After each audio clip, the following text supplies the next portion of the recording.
मैं हृदय से आप सबका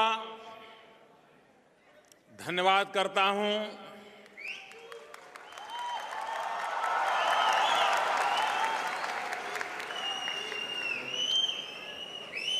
आज पूरे विश्व में भारत की जो छवि बनी है, पूरा विश्व भारत की तरफ एक विश्वास के भाव से देख रहा है। उसका कारण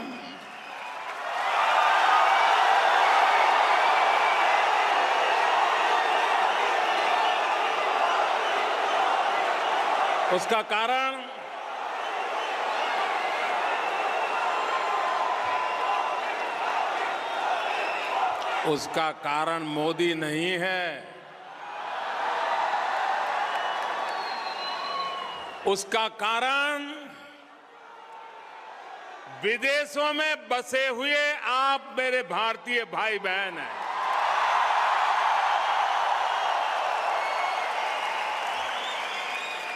आप लोगों ने दुनिया के जिस देश में गए, जिस धरती पर पहुंचे, जान पहचान थी या नहीं थी, हालात अनुकूल थे या प्रतिकूल थे, आपने उस धरती को अपना बना लिया।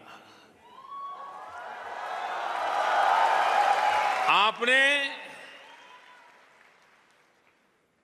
उस देश के लोगों के साथ आप ऐसे मिल गए जैसे दूध में शक्कर मिल जाए।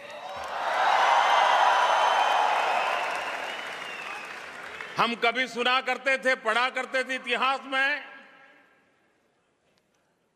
कि पारसी कौम जब सबसे पहले हिंदुस्तान की धरती पर आए, गुजरात के किनारे पर आए,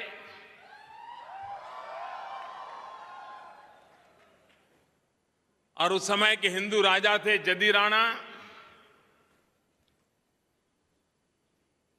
ये विदेश से आए थे, कौन है क्या है जानते नहीं थे, क्यों आए थे पता नहीं था, लेकिन उन्होंने समंदर में से मैसेज भेजा तो राजा ने एक दूध का ग्लास भरा हुआ उनको भेज दिया, और उसमें मैसेज ये था कि जैसे ये ग्लास में दूध पूरी तरह भरा हुआ है और बिल्कुल जगह नहीं है, मैं आपको यहां कैसे समाऊंगा, ये सिंबॉलिक मैसेज था। तो पारसियों ने क्या किया, उस दूध में चीनी मिला दी, शक्कर मिला दी, और वो दूध का कटोरा वापस भेजा, और उन्होंने राजा को संदेश दिया कि हम विदेश की धरती से आए हैं, संकटों के मारे आए हैं, लेकिन जैसे इस भरे हुए दूध से भरे ग्लास में जगह न होने के बावजूद भी चीनी जैसे उसमें मिल गई, हम भी मिल जाएंगे और हम और मिठास भर देंगे।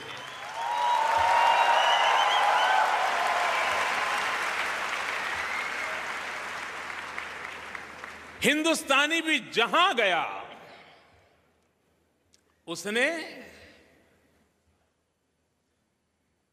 वहां के जीवन के साथ अपने आचरण के द्वारा,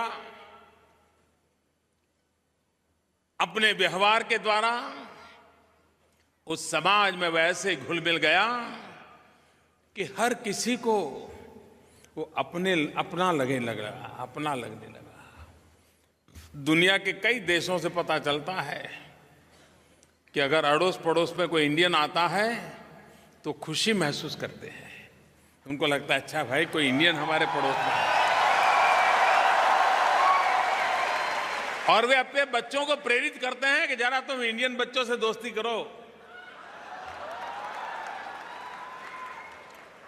ये इस आपके इन व्यवहार के कारण और सदियों से हमारे देशवासी जहां गए वहां वे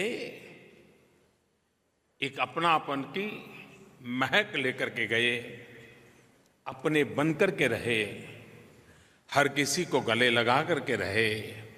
और ये सदियों से परंपरा चली आ रही है। और इसी के कारण भारत जब सोने की चिड़िया था तब भी किसी को भी आंख में खटकता नहीं था।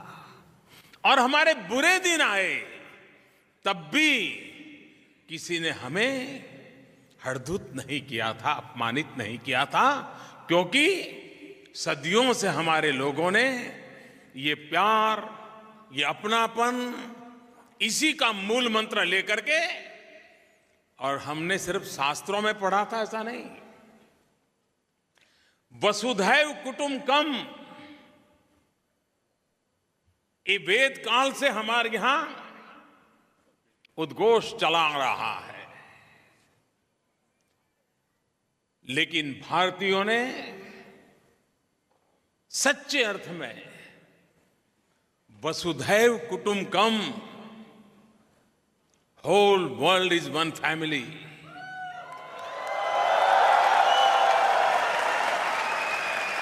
इस मंत्र को जी करके दिखाया है। और उसी के कारण आज विश्व में भारतीयों के प्रति, भारत के प्रति कहीं कोई आशंका का माहौल नहीं होता है, अपनेपन की सुवास होती है। और इसलिए मैं विश्व भर में फैले हुए मेरे सभी भारतीय भाइयों बहनों का आदरपूर्वक अभिनंदन करता हूं।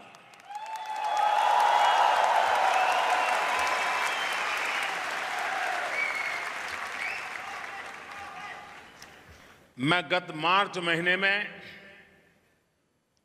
एक दिन के लिए सिंगापुर आया था। जिस महापुरुष ने इस सिंगापुर को बनाया, अपने खून पसीने से बनाया,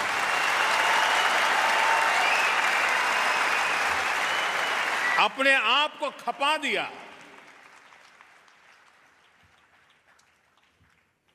एक छोटा सा मछुआरों का गांव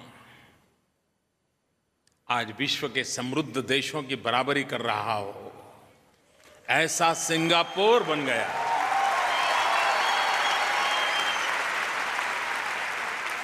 ऐसे महापुरुष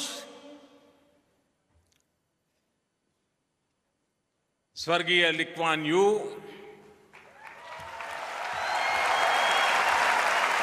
उनकी अंत्येष्टि के लिए, अंतिम दर्शन के लिए मैं आया था।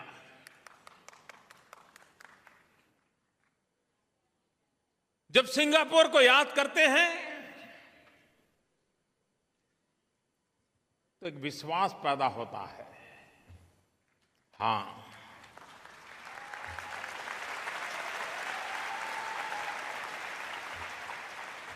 अगर कुछ करने का माजा है तो होके रहता है।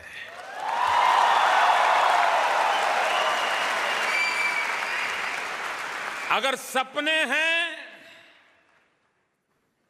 और सपनों के लिए समर्पण है तो सिद्धि आपके चरण चूमने के लिए तैयार रहती है।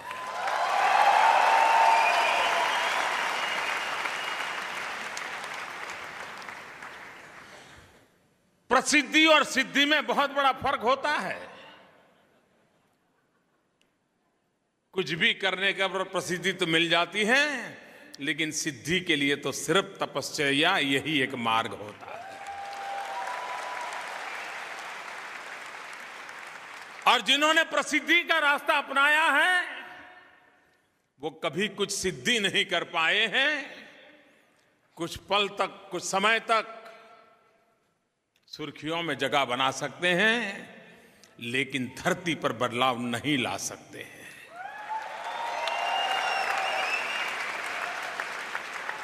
सिंगापुर वो एक उदाहरण है कि 50 साल के कार्यकाल में एक ही जनरेशन की आंखों के सामने एक देश को कहां से कहां पहुंचाया जा सकता है, इसका यह उत्तम उदाहरण है।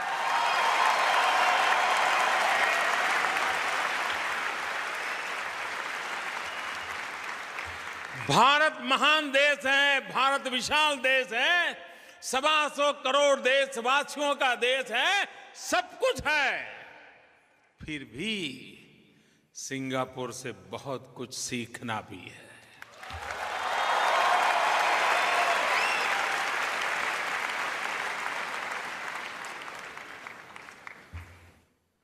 आज से 50 साल पहले, 60 साल पहले जिस महापुरुष को एक विचार आया, सिंगापुर की सफाई, स्वच्छता, क्लीनलीनेस, अब क्या हमारा देश ये काम नहीं कर सकता क्या?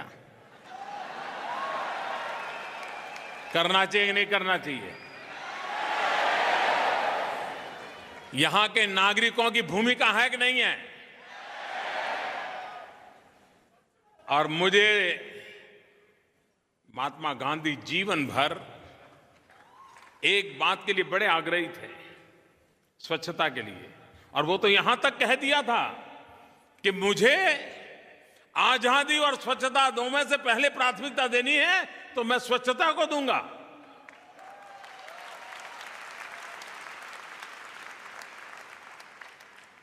आज भारत में सबका एक मन बना है, हर किसी को लग रहा है कि हमारा देश ऐसा नहीं होना चाहिए, बहुत हो चुका, गंदगी में बहुत गुजारा कर लिया। दुनिया बदल रही है, हिंदुस्तान को बदलना चाहिए कि नहीं बदलना चाहिए? और अच्छी बात यह है कि 125 करोड़ देशवासियों ने बदलने का मन बना लिया है।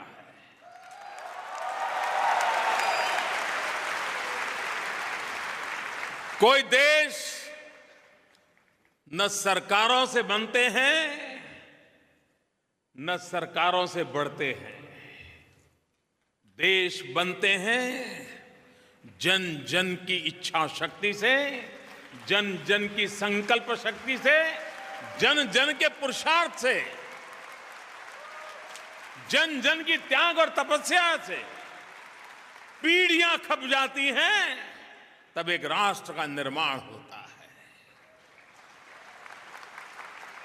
आज भारत में वो मिजाज पैदा हुआ है, हर भारतीय को लगने लगा है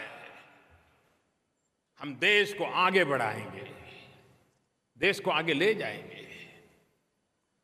हम उस युग में जी रहे हैं कि जिस युग में अगर कुछ मिला है तो छोड़ने का मन कभी नहीं करता है।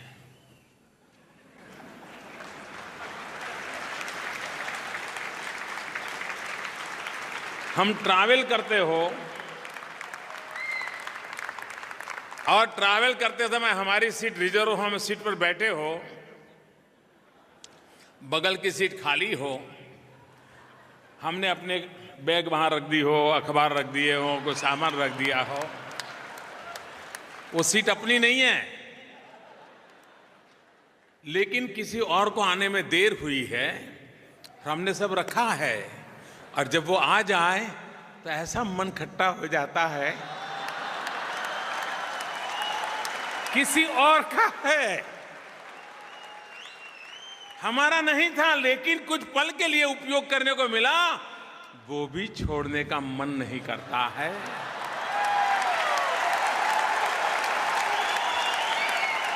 ये मूलभूत प्रवृत्ति है लेकिन मैंने मेरे देशवासियों का जो मिजाज देखा है, भारत के लोगों ने क्या मन बनाया है। मैंने एक बार एक छोटी सी बात कही देशवासियों के सामने। मैंने कहा कि आप जो घर में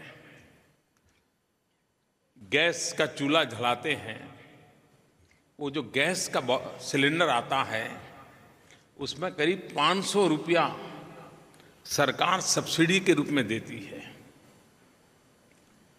आप ऐसे परिवार के हो कि जिसमें 500 रुपया तो चाय पान में खर्च कर देते हो, आप ये सब्सिडी क्यों लेते हो? क्या आप ये सब्सिडी छोड़ नहीं सकते क्या? इतना सा मैंने कहा था। और आज मैं गर्व के साथ कहता हूं, मेरे देश के 40 लाख लोग परिवारों ने गैस सब्सिडी छोड़ दी।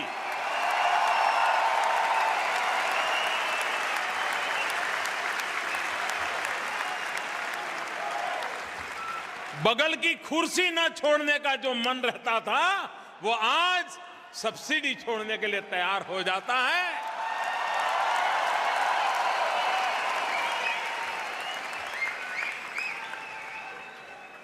और वो भी महात्मा गांधी कुछ कहें, लाल बहादुर शास्त्री कुछ कहें और देश कर लें, ये तो हमारे गले उतरता है। लेकिन मुझ जैसा एक सामान्य मानवी, एक चाय बेचने वाला,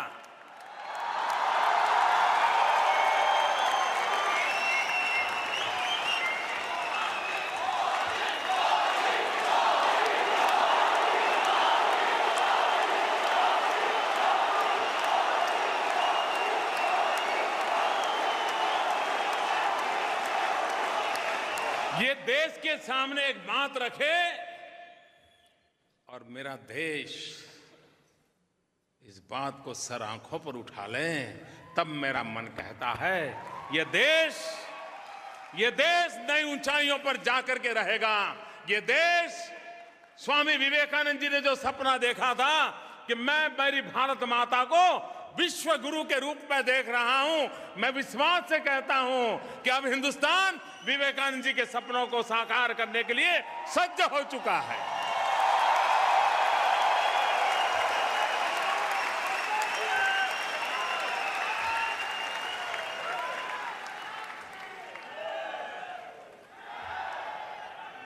जितनी विविधताएं, जितनी विशेषताएं,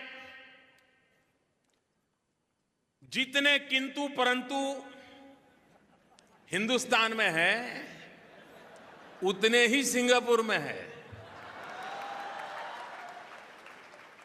उसके बावजूद भी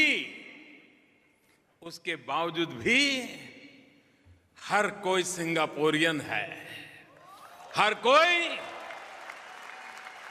कोई सिंगापुर बनाने में लगा हुआ है। हर कोई कंधे से कंधा मिलाकर के काम कर रहा है।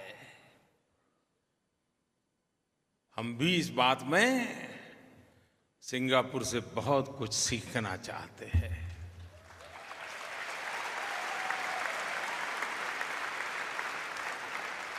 वसुधैव कुटुंबकम जिस धरती से मंत्र निकला, वहां भी जन जन मेरे परिवार का है, हर कोई मेरा अपना है। वही भाव देश को आगे बढ़ाने की ताकत बनता है और उसी को बढ़ाने की दिशा में हम लगातार कोशिश कर रहे हैं।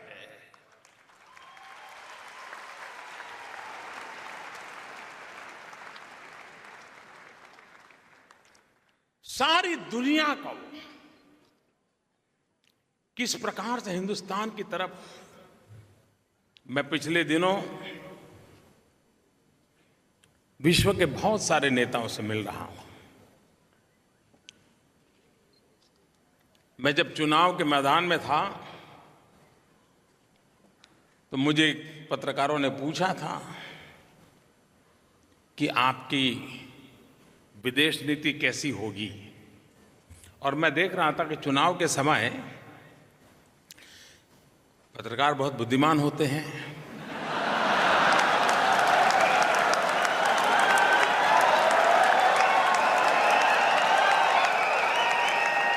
और बड़े चतुर भी होते हैं।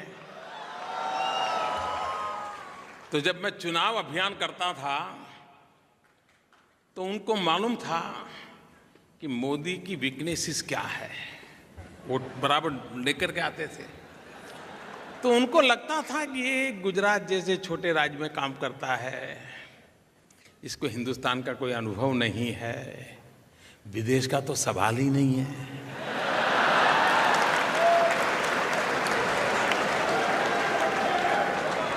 तो मुझे वो हर दूसरे तीसरा सवाल घुमा फिरा करके विदेश नीति पर ले आते थे। अब उस समय मैं चुनाव के कैंपेन में था, मैं उनको विदेश नीति क्या समझाऊं, लेकिन वो बराबर पकड़ लेते थे और उनको समझ आता था कि इसमें ये बंदा वीक है, और वो घुमा फिरा कर मुझे वही ले जाते थे। तो फिर मैं इतना ही कहता था कि देखिए भाई, जब हम इस जिम्मेवारी को निर्वाह करने की नौबत आएगी तब क्या करना वो देखेंगे। लेकिन मैं इतना विश्वास देता हूं, न हम आंख झुका करके बात करेंगे,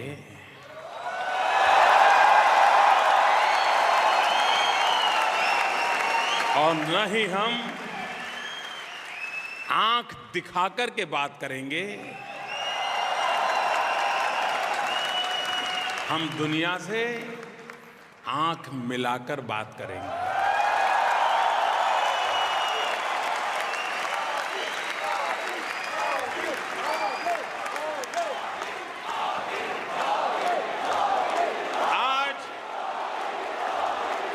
आज 18 महीने के बाद मेरे प्यारे देशवासियों, मैंने जो वादा किया था उसको निभाया है। न हिंदुस्तान आंख झुका करके बात करता है, न कभी हिंदुस्तान किसी को आंख दिखाने की कोशिश करता है, लेकिन हिंदुस्तान आत्मविश्वास से भरा हुआ है, वो आंख मिला करके बात करता है।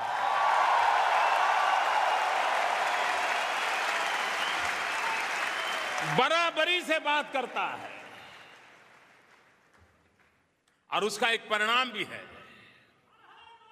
आज पूरा विश्व भारत के साथ बराबरी का व्यवहार कर रहा है। सारे विश्व को 125 करोड़ देशवासियों वाला देश क्या होता है, उसकी ताकत क्या होती है, अब विश्व भली भांति पहचानने भी लगा है, अनुभव भी करने लगा है।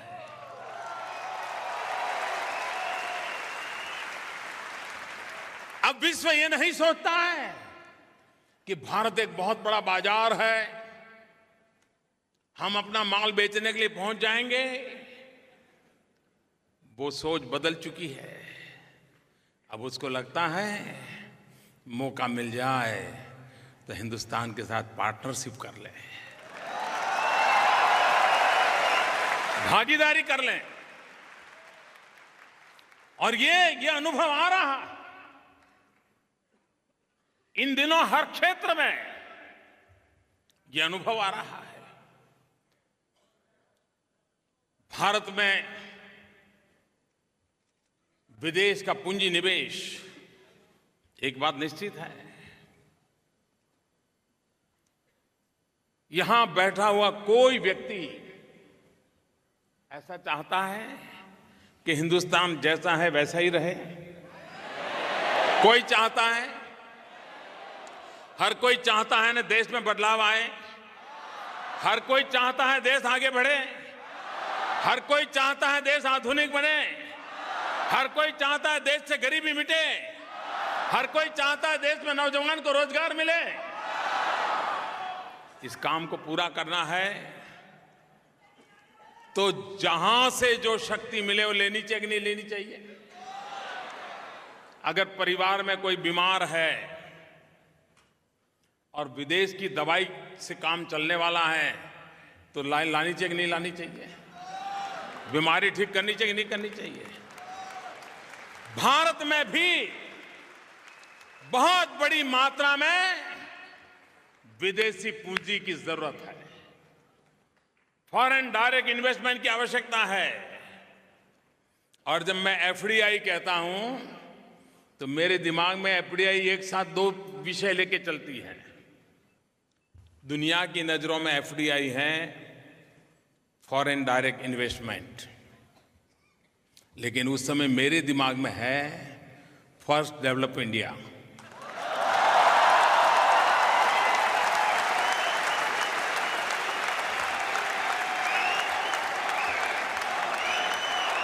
और इसलिए FDI to FDI, foreign direct investment to first develop India. अब मुझे बताइए, आप कितने ही सालों से पड़ोसी के बराबर बराबर रहते हो और कभी अचानक 5-10 हजार रुपये की जरूरत पड़ गई और गए तो दे देगा क्या? वो कहेगा हाँ हाँ बिल्कुल मैं तो मदद जरूर करूंगा, आपको ऐसा करो, आपके भाई साहब बाहर गए हैं, वो मंडे को आएंगे, फिर मैं कुछ करूंगा। ऐसा ही करते हैं ना। 10,000 रुपया भी बगल में कोई देने को तैयार नहीं होता है। आज फॉरेन डायरेक्ट इन्वेस्टमेंट में मैं जब सत्ता पर आया उसके पहले जो स्थिति थी उसकी तुलना में 40% ग्रोथ हुआ है। 40% ग्रोथ।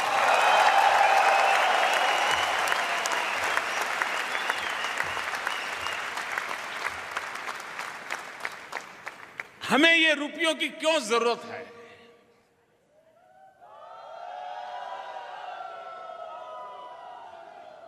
कागज पर दिखाने के लिए नहीं, हमें बदलाव लाना है। आप हमारे देश की रेलवे,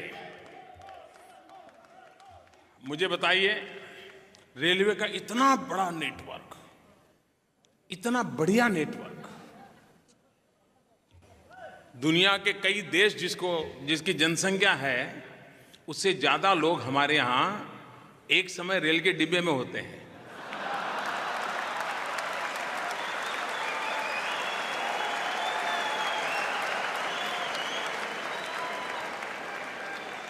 लेकिन समय रहते रेल आधुनिक होनी चाहिए कि नहीं होनी चाहिए?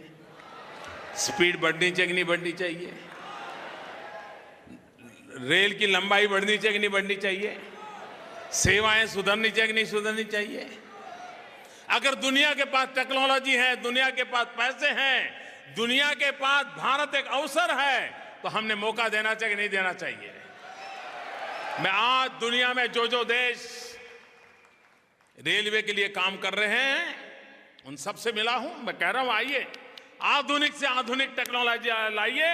और मेरे लिए रेलवे ये सिर्फ ट्रांसपोर्टेशन नहीं है, मेरे लिए रेलवे ट्रांसफॉर्मेशन का इंजन है, हिंदुस्तान के ट्रांसफॉर्मेशन का इंजन। मैंने उसकी ताकत को जाना है, पहचाना है, और आज विश्व भर के लोग, और इसलिए हमने पहली बार देश में रेलवे को 100% फॉरेन डायरेक्ट इन्वेस्टमेंट के लिए ओपन अप कर दिया। नई टेक्नोलॉजी आएगी, नई स्पीड आएगी, परिवर्तन आएगा। और सबसे बड़ी बात, हम जानते हैं, जो लोग विदेशों में जाते हैं उनको तो बराबर मालूम है, आपके जेब में लाखों रुपया पड़े हो, लेकिन कहीं एक चाय भी पीनी है तो मिलती है क्या? जब तक डॉलर नहीं होगा चाय नहीं मिलती है। रुपया का डॉलर करना पड़ता है, रुपया का पाउंड करना पड़ता है। करना पड़ता है कि नहीं करना पड़ता है? अरे वो टैक्सी वाला भी कहेगा यार रुपया मेरे काम का क्या है भाई, ये तो कागज है, मेरे काम का क्या है, तुम डॉलर में लाओ। भारत के करेंसी, उसकी इज्जत बढ़नी चाहिए कि नहीं बढ़नी चाहिए?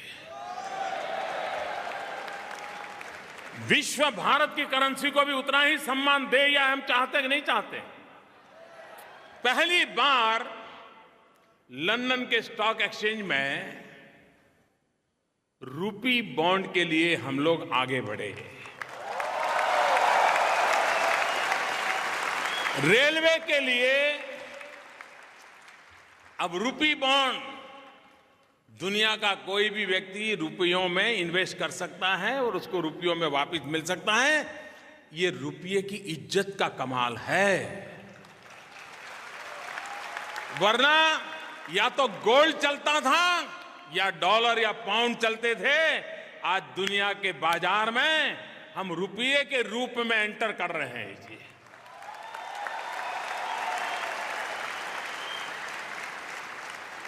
इसका कारण यह है कि पूरे विश्व में एक विश्वास पैदा हुआ है। ये जो रूपी बॉन्ड हमने लागू किया, अभी मैं जब यूके गया था, अभी तक बहुत लोगों को पल्ले ही नहीं पड़ा है कि करके क्या आया मोदी।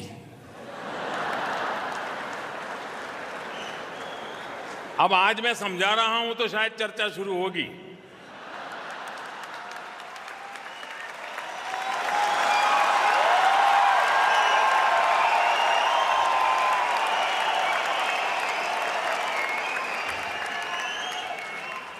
रूपी बॉन्ड अपने आप में भारत की आर्थिक संपन्नता का एक महत्वपूर्ण मिसाल है और हिंदुस्तान के हर नागरिक ने इसको गौरव के रूप में देखना चाहिए और इसको उजागर करना चाहिए।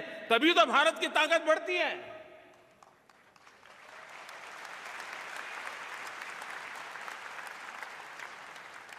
हम ही अपने आप को कोसते रहेंगे तो फिर दुनिया हमारी तरफ क्यों देखेगी भाई।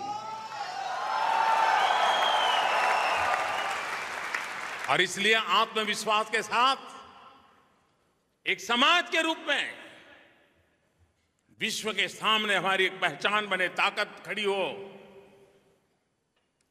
उस दिशा में हमारा प्रयास है। आज हिंदुस्तान में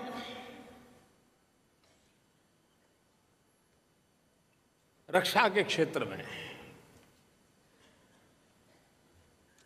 हमें सब चीजें इंपोर्ट करनी पड़ती हैं, बाहर से लानी पड़ती है। अब आज के युग में क्या 125 करोड़ देशवासियों को हम असुरक्षित रख सकते हैं क्या? उनके नसीब पर छोड़ सकते हैं क्या? देश के 125 करोड़ देशवासियों को सुरक्षा की गारंटी होनी चाहिए कि नहीं होनी चाहिए? अब उसके लिए हमारे सेना के जवान डंडा लेके खड़ा हो जाएगा तो काम चलेगा क्या? उसको भी शक्ति संपन्न औजारों से ताकतवर बनाना पड़ेगा कि नहीं बनाना पड़ेगा? लेकिन क्या हम आजादी के 70 साल के बावजूद भी हर चीज बाहर से लाएंगे क्या? हर चीज इंपोर्ट करेंगे क्या? क्या 125 करोड़ देशवासी बना नहीं सकते क्या? आपको हैरानी होगी, सुरक्षा के क्षेत्र में पुलिस वालों के पास एक साधन होता है, अश्रु गैस, टीयर गैस। भीड़ को तितर बितर करने के लिए वो टीयर गैस के सेल छींटते हैं। अब आंसू निकलते हैं तो फिर आंदोलनकारी भागते हैं।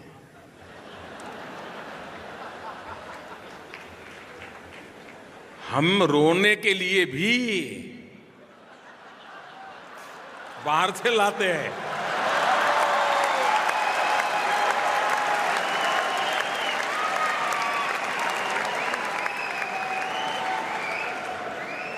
अब रोना कि हंसना मुझे समझ नहीं आता है।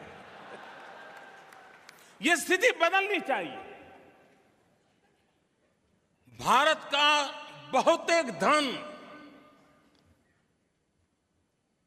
डिफेंस के लिए जो हम चीजें इंपोर्ट करते हैं उसमें खर्च हो जाता है।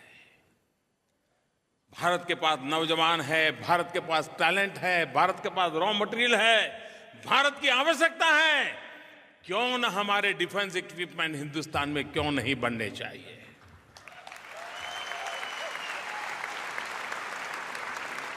और इसलिए मैंने बीड़ा उठाया है कि भारत में रक्षा क्षेत्र में भारत अपने कदमों पर खड़ा हो, और इसके लिए हमने फॉरेन डायरेक्ट इन्वेस्टमेंट को पहली बार 49% ओपन अप कर दिया है।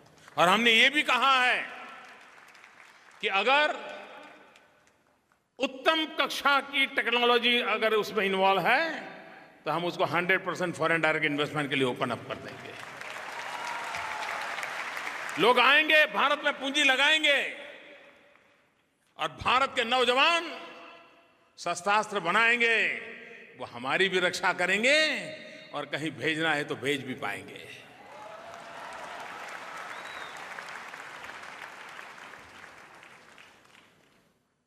और इसलिए दुनिया के देश आज हमारे साथ समझौता कर रहे हैं। एक समय ऐसा था कि डिफेंस में कुछ भी खरीदारी करनी है तो हर बार करप्शन के आरोप लग जाते थे। इसलिए या तो निर्णय नहीं होता था, या निर्णय होता था तो कहीं कहीं से कोई बू आती थी। 18 महीने हो गए, हमने एक के बाद एक निर्णय किए, ट्रांसपेरेंसी के साथ निर्णय किए, और अब तक कोई हमारे पर उंगली नहीं उठा पा रहा है। देश की रक्षा के लिए आवश्यक है।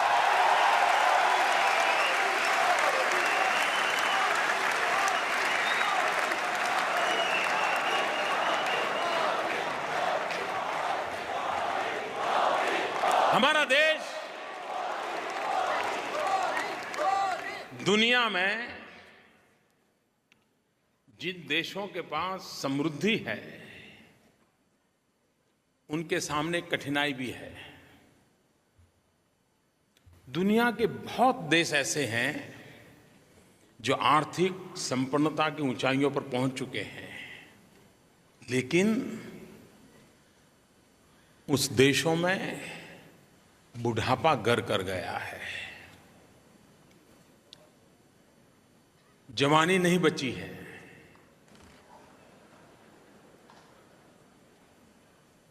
भारत अकेला देश ऐसा है जो आज दुनिया के जवान देशों में है।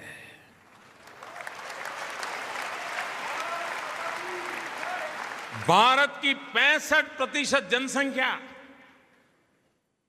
800 मिलियन लोग 35 साल से कम उम्र के हैं। जिस देश की जवानी से लबालब भरा हुआ हो, उसके सपने भी जवान होते हैं, संकल्प भी जवान होते हैं, इरादे भी जवान होते हैं, और पुरुषार्थ भी जवान होता है।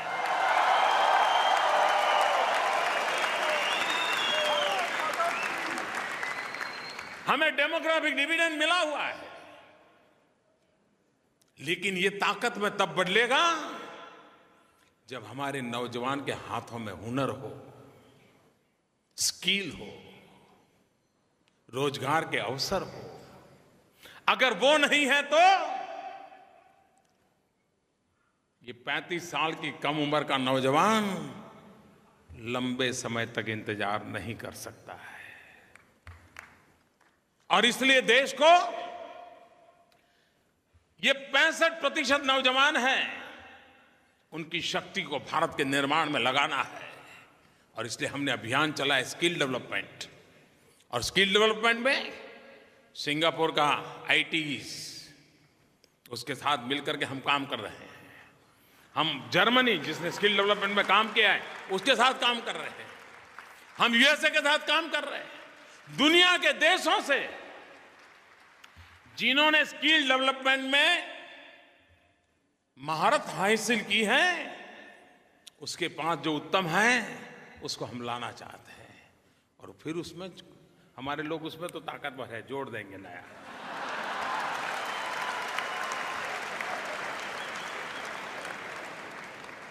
हम बहुत तेजी से आगे निकल सकते हैं, और इसलिए विश्व के साथ जब संबंध जोड़ते हैं तो ये ताकत हमारे काम आती है। हमारे यहां बहुत बड़ी मात्रा में यूनिवर्सिटी, कॉलेजेस खुलते चले जा रहे हैं, प्राइवेट भी बहुत आ रहे हैं, लेकिन फैकल्टी नहीं मिलती है। खुल तो जाता है, स्टूडेंट भी आ जाते हैं। हमने एक योजना बनाई ज्ञान, और हमने विश्व भर में रहने वाले लोगों से कहा, विशेष करके भारतीय समुदाय को कहा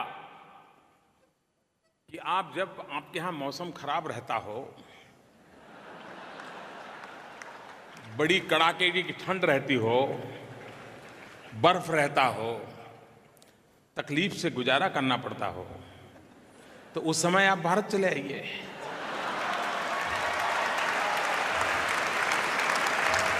छह महीने हमारे यहां रहिए, बच्चों को पढ़ाइए, 6 महीने उधर चले जाइए। जब हमारे यहां गर्मी शुरू हो तो वहां चले जाना। हमने यूएसए के साथ समझौता किया और मुझे खुशी है कि बहुत बड़ी मात्रा में, सैकड़ों की तादाद में बड़े बड़े विद्वान, भारतीय मूल के भी और विदेशी भी, जो रिटायर्ड हुए हैं, वे आज भारत में आकर के पढ़ाने के लिए तैयार हुए हैं, हमारी नई पीढ़ी को शिक्षित करने के लिए।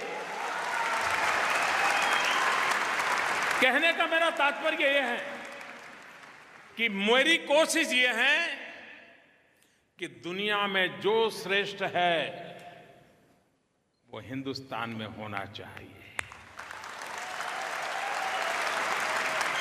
और हमारा जो श्रेष्ठ है उसमें दुनिया का श्रेष्ठ जुड़ना चाहिए।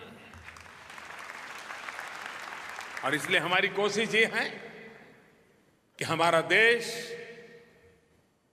हमारे नौजवान उसकी शक्ति को जोड़ करके हम आगे बढ़ना चाहते हैं। अब आप में से यहां बहुत लोग होंगे जिनको शायद अपने गांव में बिजली का संकट रहता होगा। जिस गांव से आप आए होंगे 24 घंटे बिजली तो नसीब ही नहीं होती होगी। वो दिन याद है ना कि सब भूल गए?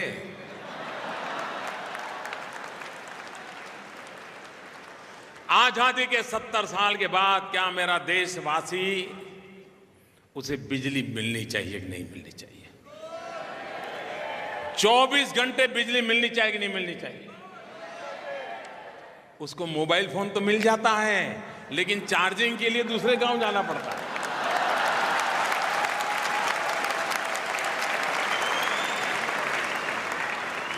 ये स्थिति बदलनी है, बस बदलनी है। और हम सच्चाई से मुंह नहीं मोड़ सकते। ये हकीकत है कि आज भी मेरे देश के लाखों परिवार, करोड़ों परिवार, हजारों गांव बिजली के संकट से जूझ रहे हैं। अगर मुझे आधुनिक हिंदुस्तान बनाना है, हमारे बच्चे स्कूलों में कंप्यूटर चलाना अगर उनको सिखाना है तो बिजली की तो जरूरत पड़ेगी। हमने बीड़ा उठाया है 2022 जब भारत की आजादी के 75 साल होंगे, देश आजादी के 75 साल मनाता होगा, तब हिंदुस्तान में हर परिवार को 24 घंटे बिजली 365 दिन मिलनी चाहिए।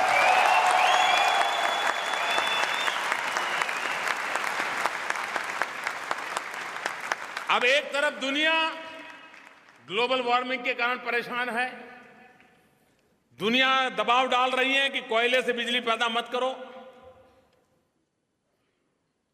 हम भी चाहते हैं कि दुनिया के सुख में हम भी जुड़े, क्योंकि हम तो वो लोग हैं जिन्होंने सदियों से पर्यावरण की रक्षा की है। हम ही तो लोग हैं जिन्होंने पौधे में परमात्मा देखा था। हम ही तो लोग हैं जो जीव में शिव के दर्शन करते हैं। इस महान परंपरा से निकले हुए हम लोग हैं। और इसलिए हमारे लिए तो पर्यावरण ये हमारे सांसों की तरह हमारे साथ जुड़ा हुआ है। और इसलिए हम मानव जात का नुकसान हो ऐसा कभी सोच नहीं सकते। और महात्मा गांधी से बढ़कर के पर्यावरण का कोई एम्बेसडर नहीं हो सकता है, एनवायरमेंट का कोई एम्बेसडर नहीं हो सकता है। शायद दुनिया में अपने जीवन काल में कम से कम कार्बन फुटप्रिंट वाला कोई इंसान होगा, मैं कहता हूं शायद महात्मा गांधी अकेले होंगे।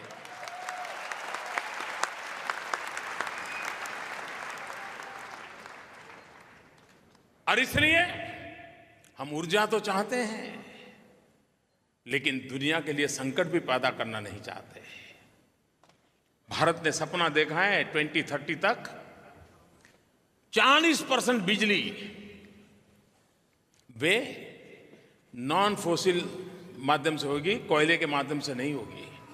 मतलब ये जो छोटे छोटे टापू देश है ना, जिनको डर लग रहा है कि समंदर का अगर स्तर बढ़ गया तो डूब जाएंगे, हम आपको डूबने नहीं देंगे।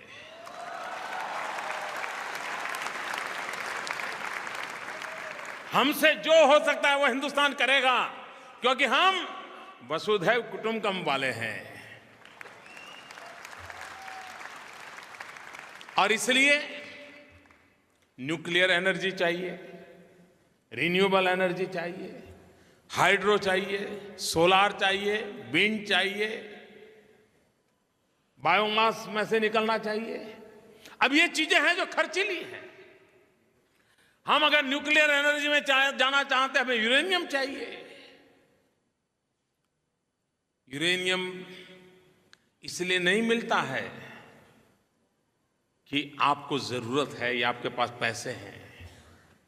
यूरेनियम आजकल तब मिलता है जब आप पर विश्व का भरोसा हो कि आप इसका शांति के लिए ही उपयोग करेंगे और किसी पाप को आप हाथ नहीं करोगे, तब जाकर के दुनिया यूरेनियम देती है। भारत ने यह विश्वास पैदा किया है। हमारी आवश्यकता के अनुसार दुनिया के नए नए देश अब हमें यूरेनियम देने के लिए तैयार हो गए हैं। पिछले 18 महीने में कजाकिस्तान कहो, कनाडा कहो, ऑस्ट्रेलिया कहो, इन्होंने भारत को सिविल न्यूक्लियर एनर्जी के लिए हमारे साथ करार की, और कुछ लोगों ने तो डिलीवरी देना शुरू कर दिया।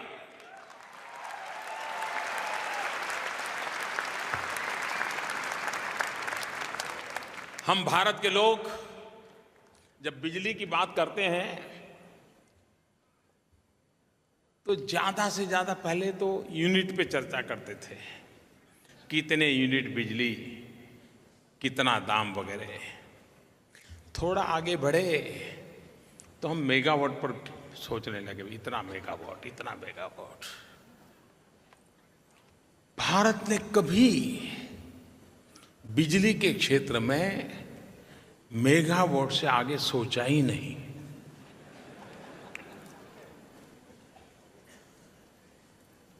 हमने पहली बार फैसला किया है 175 गीगावाट।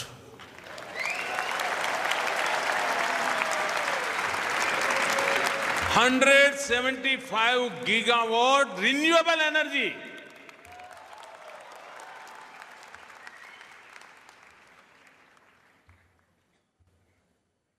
बड़ी सामान्य बुद्धि का विषय होता है। हम लोग स्कूल में जब एग्जाम देते थे तो टीचर क्या सिखाते थे? टीचर सिखाते थे जब एग्जाम में जाते हो तो देखो भाई, जो सरल सवाल है उसको पहले उठाओ। यही सिखाते थे ना, मेरे टीचर ने तो यही सिखाया था। आपको भी वैसे ही सिखाया होगा कि जो इजी क्वेश्चन है उसको पहले एड्रेस करो, और जो कठिन है तो बाद में समय बच जाए तब देख लेना। यही होता है ना। मुझे बताइए, हमारे पास इतना सूरज तपता हो, करीब करीब 365 दिन सूरज तपता हो, और हम बच्चों को भी एनवायरनमेंट बढ़िया ढंग से सिखाते हैं। हर माँ बच्चे को कहती है ये चांदा तेरा मामा है और सूरज तेरा दादा है, लेकिन हमने कभी उस दादा की उंगली पकड़ करके चलना सीखा नहीं। क्यों ना सूर्य शक्ति हमारे जैसे देश की विकास का सबसे बड़ा स्तंभ बन सकता है, और इसलिए सोलार एनर्जी पर हम बल दे रहे हैं। 100 gigawatt solar energy, wind energy, biomass. मेरा जो क्लीन इंडिया मूवमेंट है ना, 500 शहरों का जो कूड़ा कचरा है, गंदगी है, उसमें से बिजली पैदा करना, भले महंगी पड़े लेकिन मेरा साफ शहर बनना चाहिए। अब इन चीजों के लिए विदेशों से धन चाहिए, विदेशों से टेक्नोलॉजी चाहिए, विदेशों से मैन्युफैक्चरिंग करने वाले लोग चाहिए। जिन लोगों की चीजों में मास्टरी है वो लोग चाहिए। और मैं बड़े आनंद से कह सकता हूं कि आज दुनिया को भारत के 175 गीगावाट रिन्यूएबल एनर्जी में इतना आकर्षण पैदा हुआ है, विश्व के राजनेताओं को ताज्जुब हो रहा है और विश्व के पूंजी निवेशकों को एक नया अवसर नजर आ रहा है कि वो भारत में आकर के बिजली के उत्पादन के अंदर हमारे साथ जुड़ने के लिए तैयार हो रहे हैं।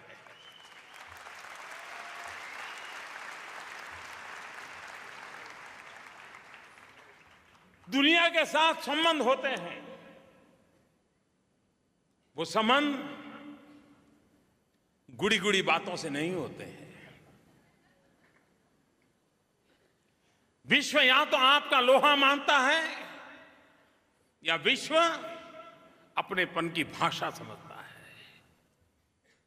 आज मैं संतोष के साथ कहता हूं कि विश्व के साथ भारत ने ऐसे संबंधों को बनाने का रूप लिया है। आप मुझे बताइए, पश्चिम एशिया के देशों में जो तूफान चल रहा है, निर्दोषों को मौत के घाट उतारा जा रहा है, आतंकवाद अपनी चरम सीमा पर है, उन देशों में 70 लाख हिंदुस्तानी रहते हैं। 70 लाख, 7 मिलियन। आप मुझे बताइए, आप सिंगापुर में रहते हैं इसलिए बहुत जल्द बात को समझोगे, क्या उनको उनके नसीब पे छोड़ देना चाहिए? क्या उन पर संकट आएगा तो किसकी तरफ देखेंगे? किसकी तरफ देखेंगे? वे मुसीबत में होंगे तो किसकी तरफ देखेंगे? और तब भारत ये कहे कि बेटे तुम तो चले गए थे, अब क्या याद कर रहे हो? चलेगा क्या? अगर कहीं से आवाज उठती है, कहीं से एक भी सिसकी सुनाई देती है, तो दूसरी ही पल उसको यही आवाज सुनाई देनी चाहिए कि चिंता मत करो, भारत है ना।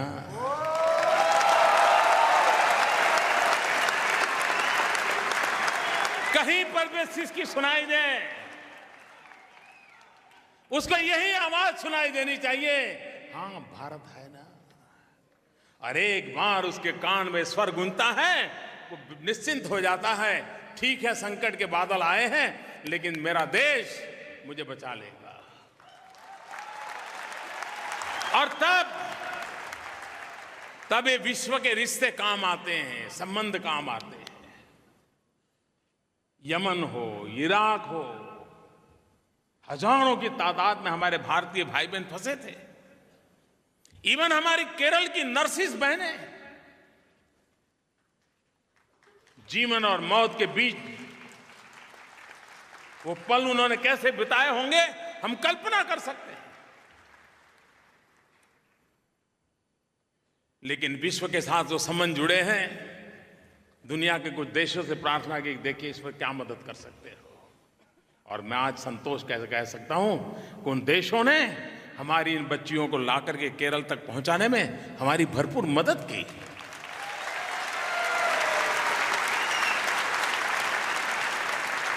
यमन में हमारे हजारों लोग फंसे थे, हम 3 महीने से उनको कह रहे थे कि भाई निकलो निकलो निकलो, लेकिन कोई निकलने को तैयार नहीं था।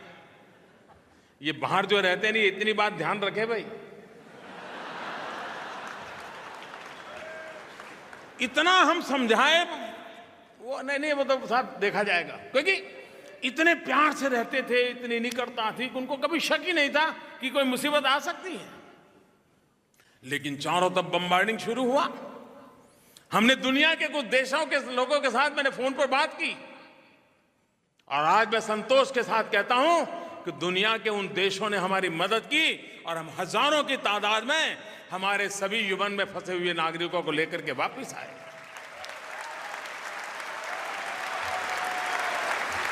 इराक हो, लीबिया हो, यमन हो, विश्व के साथ संबंध आज के युग में हर पल हर समय आवश्यकता होती है। अरे कभी कभार नेपाल में हमारे यात्री चले जाएं और एक बस गड्ढे में पड़ जाए, अगर नेपाल सरकार के साथ नाते नहीं होगा तो उन बेचारों का कौन देखेगा?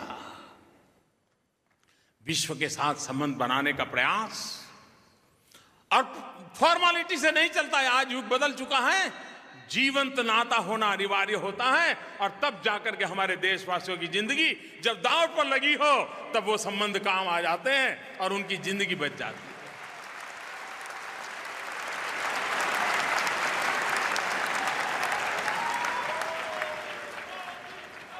दुनिया के किसी एक देश में कोई एक भारतीय का जान चली जाए तो पूरा हिंदुस्तान बेचैन हो जाता है। हजारों की जान बच जाए तो खुशी कितनी हो सकती है, इसका आप अंदाज लगा सकते हो। और इसलिए हमारी ये कोशिश रही है कि भारत विकास की नई ऊंचाइयों को पार करें। और आज वो जमाना नहीं है कि आप इन 4 देशों के साथ दोस्ती बना ली तो गाड़ी चल जाएगी। पहले तो दुनिया कुछ गुटों में बटी हुई थी। आप किसी गुट के साथ दोस्ती कर लो तो वो गुट आपकी रखवाली कर लेता था। आज वो युग नहीं है। आज पूरा विश्व इंटरडिपेंडेंट हो गया है। कोई भी दुनिया का देश आइसोलेटेड नहीं रह सकता है, और कोई भी दुनिया का देश अकेला ही सब कर लूंगा। दुनिया का समृद्ध से समृद्ध देश होगा, ताकतवर से ताकतवर देश होगा, लेकिन छोटे से छोटे देश पर भी वो डिपेंडेंट होता है। पूरी दुनिया इंटरडिपेंडेंट है। भारत ने अगर दुनिया में आगे बढ़ना है, भारत ने अपनी जगह बनानी है, तो इंटरडिपेंडेंट इस दुनिया के अंदर हमने भी अपने संबंधों को ताजगी देनी पड़ती है। देश छोटा, कितना ही छोटा क्यों ना हो, लेकिन यूएन में उसकी ताकत होती है। आप कल्पना कर सकते हैं, मैं हिंदुस्तान के वासियों को कहूं कि गैस की सब्सिडी छोड़ दो, 40 लाख लोग गैस सबकी छोड़ दे। और भारत का वक्त कैसा बदला है। अगर हिंदुस्तान ये कहे कि दुनिया नाक पकड़ ले, योगा करे,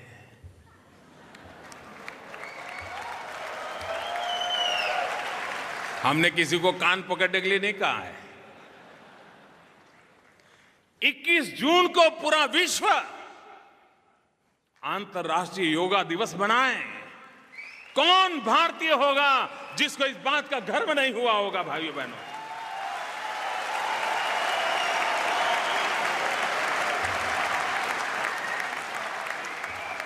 जिस दिन नील आर्मस्ट्रांग ने चंद्रमा पर पग रखा होगा, सिर्फ अमेरिकन नहीं, विश्व की मानव जात ने गौरव अनुभव किया होगा। आज जब 21 जून को पूरा विश्व होलिस्टिक हेल्थ केयर को लेकर के योगा दिवस बनाने के लिए आगे आ जाए, कोई बंधन नहीं, कोई रंग नहीं, कोई रूप नहीं, कोई परंपरा नहीं, कोई संप्रदाय नहीं, कोई बाधाएं नहीं, एक मन से योगा के लिए विश्व तैयार हो जाए। और दुनिया की पहली घटना है कि इतने कम समय में यूनाइटेड नेशन में यह प्रस्ताव पारित हुआ। इतने देशों ने इसको को स्पॉन्सर किया और दुनिया के इतने देशों ने इसको बनाया। सिंगापुर ने भी बड़े धूमधाम से योगा दिवस बनाया था।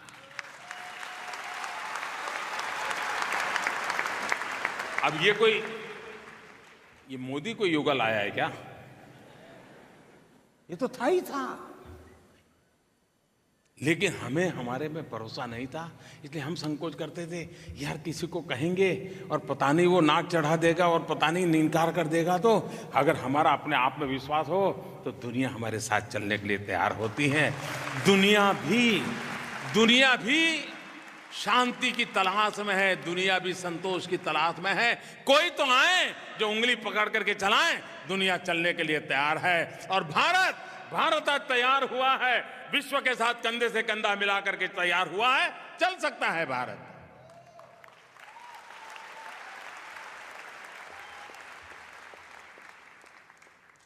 भाइयों बहनों,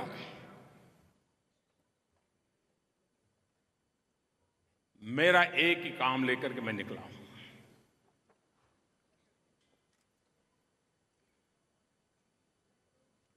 और उस काम को पूरा करने के लिए मुझे आपके आशीर्वाद चाहिए। 125 करोड़ देशवासियों के आशीर्वाद के साथ साथ विश्व में फैले हुए मेरे भारत के प्यारे भाइयों बहनों, आपके आशीर्वाद चाहिए। और वो काम है, एक ही काम करना है मुझे, विकास, विकास, विकास। और वो विकास जो गरीब के आंसू पहुंचने की ताकत रखता हो, वो विकास जो नौजवान को रोजगार देता हो, वो विकास जो किसान की जिंदगी में खुशहाली लाता हो, वो विकास जो हमारी माताओं बहनों को एम्पावर करता हो, वो विकास जो एकता और अखंडितता के मंत्र को लेकर के विश्व के अंदर सर ऊंचा करके खड़ा रह सकता हो, वैसा विकास करने का सपना लेकर के मैं चला।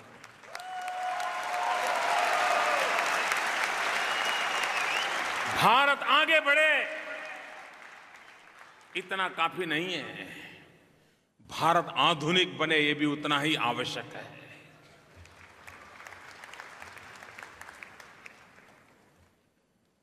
हम सिर्फ, कभी कभी क्या होता है,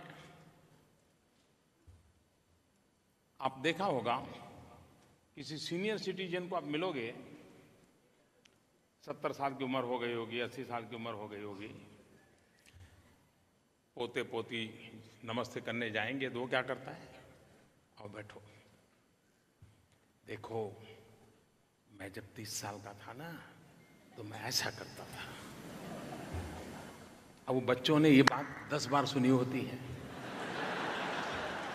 तो जब दादा बुलाते हैं तो बच्चे भाग जाते हैं, उनको लगता है कि ये दादा फिर कुछ कथा सुनाएंगे।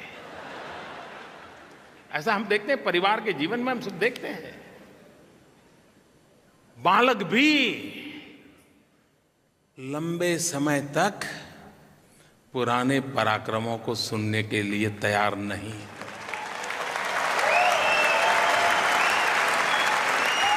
मैं देशवासियों को ये कहने की हिम्मत करता हूं आज, हमारे पूर्वजों ने जो पराक्रम किए हैं वो हमारी प्रेरणा के कारण बन सकते हैं, लेकिन हमारे पूर्वजों के पराक्रम पर गीत गाते गाते हम गुजारा नहीं कर सकते हैं। हमने अपने युग में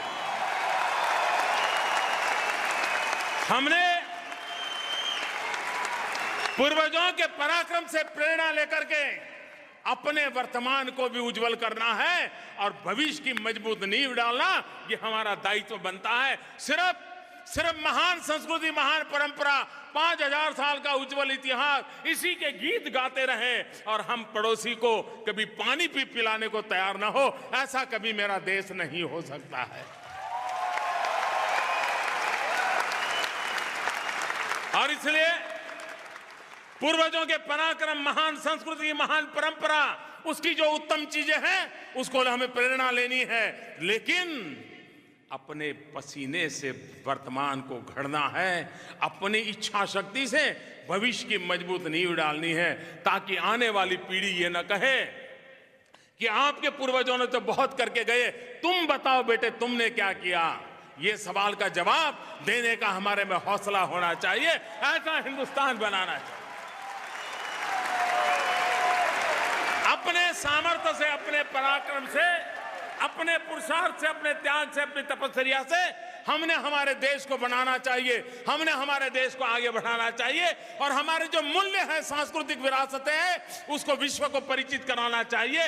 ये जब तक हम संतुलन नहीं करते, दुनिया हमें स्वीकार नहीं करेगी।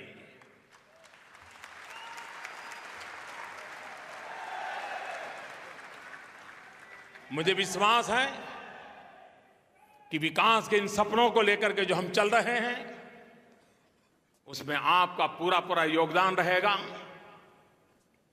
भारत का गौरव बढ़ाने के लिए हम जहां भी हो हम जरूर अपनी तरफ से प्रयास करते रहें। दुनिया को देने के लिए इस देश के पास बहुत कुछ है। अनेक संकटों के बाद भी आज भी सीना तान करके खड़े रहने की हमारे में हिम्मत है। लेकिन सीना तानना पड़े वो दिन आने नहीं चाहिए। और वो तब होता है जब हम अपने वर्तमान को विकास की नई ऊंचाइयों पर ले जाने के लिए पुरुषार्थ करते हैं, सामूहिक पुरुषार्थ करते हैं, सामर्थ्य के साथ चलते हैं, तब जाकर के परिणाम मिलता है। सिंगापुर को हर किसी ने बनाया है, हर कोई बना रहा है, और सिंगापुर भी आने अगल बगल के मुल्कों को बनाने की ताकत रखता है। मैं इस सिंगापुर को बहुत बहुत बधाई देता हूं। इस सिंगापुर की विकास यात्रा को मैं नमन करता हूं। इस सिंगापुर सचमुच में 100 सलाम करने वाला देश बन गया है। मैं उसको मेरी तरफ से बहुत बहुत बधाई देता हूं। और 125 करोड़ का देश हिंदुस्तान, वो भी उमंग और उत्साह के साथ आगे बढ़ेगा। इसी एक संकल्प के साथ मैं फिर एक बार सभी सिंगापुरियन को बहुत बहुत बधाई देता हूं, बहुत बहुत अभिनंदन करता हूं, बहुत बहुत धन्यवाद करता हूं। धन्यवाद। Thank you. Thank you.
ये आप देख रहे थे सिंगापुर से सीधा प्रसारण, जहां प्रधानमंत्री नरेंद्र मोदी सिंगापुर में भारतीय समुदाय को संबोधित कर रहे थे। प्रधानमंत्री के सिंगापुर के आधिकारिक दौरे का आज दूसरा और आखिरी दिन है।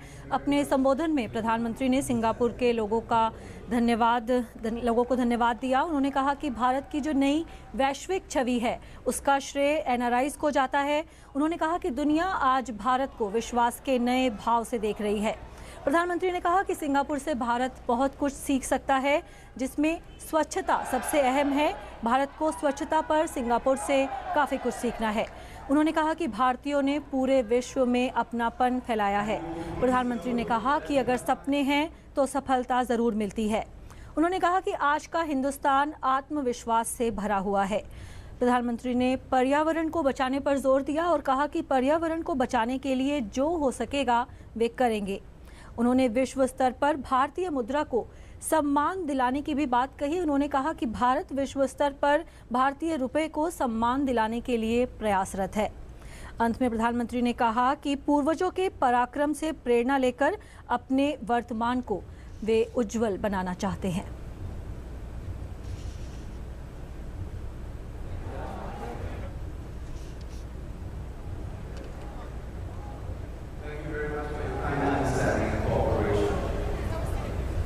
Having such a wonderful audience throughout this evening, and we thank you for that, and we appreciate it. And coming up shortly, a lineup of performances.